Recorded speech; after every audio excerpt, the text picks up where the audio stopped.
Samuel 1, Part 4. David and the Holy Bread. Then David came to Nob, to Amalek the priest. Now then, what do you have on hand? Give me 5 loaves of bread, or whatever is here. So the priest gave him the holy bread, for there was no bread there but the bread of the presence. Now a certain man of the servants of Saul was there that day, detained before the Lord. His name was Doeg the Edomite, the chief of Saul's herdsmen. Then David said to Ahimelech, Then you have not a spear or a sword at hand, the sword of Goliath, whom you struck down? And David said, There is none like that, give it to me. David flees to Gath. And David rose and fled to Achish the king of Gath. Is not this David the king of the land? Did they not sing to one another, Saul has struck down his thousands, and David his 10,000s? And David took these to heart and was much afraid. So he changed his behavior before them and pretended to be insane. Then Achish said, Do I not lack madmen? Why that you have brought this fellow to behave as a madman in my presence? Shall this fellow come into my house?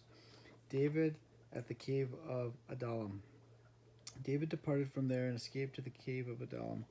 And when his brothers and all his father's house heard it, they went down there to him, and everyone who was in distress, debt, bitter in soul, and there were with him 400 men. And David went from there to Mizpah of Moab, and he left them with the king of Moab.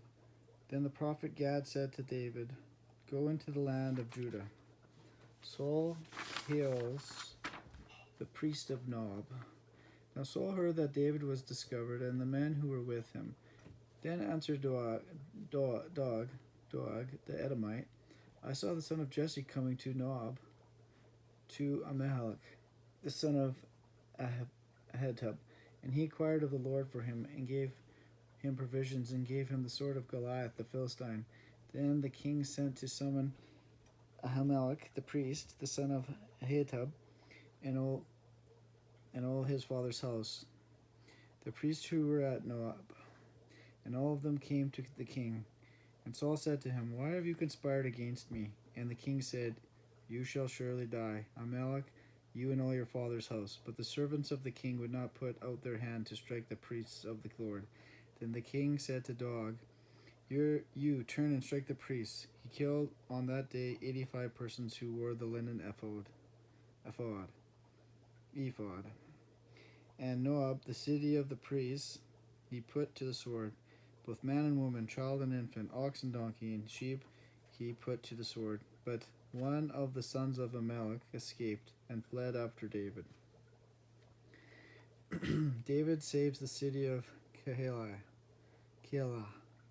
And the Lord said to David, Go and attack the Philistines and save Keilah.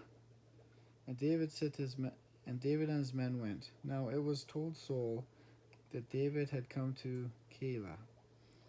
And Saul said, God has given him into my hand, for he has shut himself in by entering a town that has gates and bars.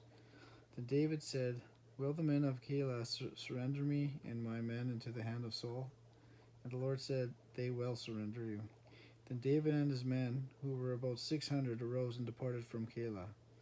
And David remained in the strongholds in the wilderness, in the hill country of the wilderness of Ziph.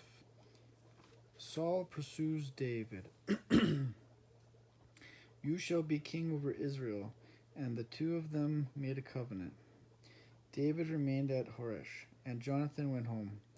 Then the Ziphites went up to Saul at Gibeah, saying, Is not David hiding among us in the strongholds at Horesh on the hill of the Hachilah? And our part shall be to surrender him into the king's hand. See therefore and take note of all the lurking places where he hides, and come back to me with sure information. And David was hurrying to get away from Saul. A messenger came to Saul, saying, Hurry and come, for the Philistines have made a raid against the land. So Saul returned from pursuing after David and went against the Philistines. Therefore that place was called the Rock of Escape. And David went up from there and lived in the strongholds of Engedi. David spares Saul's life.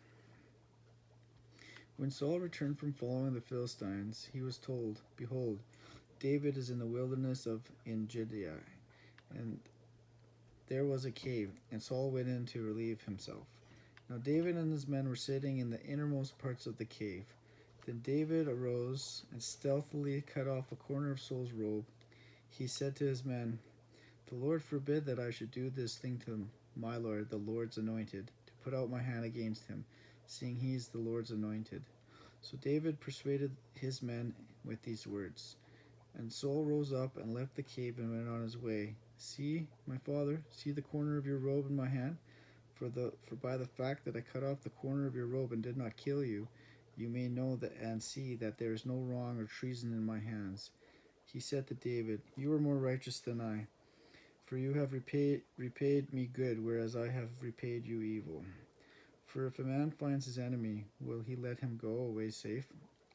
And now, behold, I know that you shall surely be king. Swear to me, therefore, by the Lord, that you will not cut off my offspring after me.' And David swore this to Saul. Then Saul went home, but David and his men went up to the stronghold.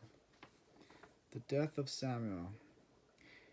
Now Samuel died, and all Israel assembled and mourned for him, and they buried him in the house of Ramah. David and Abigail. Then David rose and went down to the wilderness of Paran, and there was a man in Moab. The man was very rich. Now the name of the man was Nabal. So David sent 10 young men. 'Ask your young men, and they will go, and they will tell you. Therefore let my young men find favor in your eyes, for we come on a feast day. Please give whatever you have at hand to your servants, and to your son David.' And Nabal answered, 'Who is David?' So David's young men turned away, and David said to his men, 'Every man strap on his sword.' But one of the youngest men told Abigail, Nabal's wife. Then Abigail made haste and took 200 loaves and 2 skins of wine and 5 sheep already prepared, and 5 sheas of parched grain and 100 clusters of raisins and 200 cakes of figs, and laid them on the donkeys. When Abigail saw David and fell David, 'Let not my lord regard this worthless fellow, Nabal, for as his name is, so he is. Nabal is his name, and fully is with him.' And David said to Abigail, 'Blessed be the Lord, the God of Israel, who sent you this day to meet me. Blessed be your discretion, and blessed be you, who have kept me this day from blood guilt and from avenging myself with my own hand.' And about 10 days later the Lord struck Nabal, and he died. Then David sent and spoke to Abigail to take her as his wife. David also took Ahinoam of Jezreel, and both of them became his wives. Saul had given Michal, his daughter, David's wife, to Peltai, son of Lesh, who was of Gallim.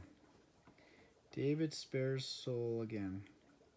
Then the Ziphites came to Saul at Gibeah, saying, 'Is not David hiding himself on the hill of Hachilah?'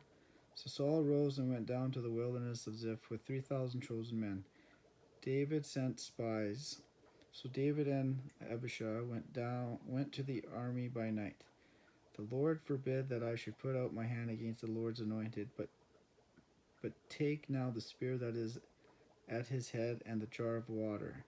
No man saw it or knew it, nor did any awake, for they were all asleep, because a deep sleep from the Lord had fallen upon them. Then David went over to the other side, and David called to the army. And now see, where the king's spear is, and the jar of water that was at his head. Saul recognized David's voice. 'For the Lord gave you into my hand today, and I would not put out my hand against the Lord's anointed.' Then Saul said to David, 'Blessed be you, my son David.'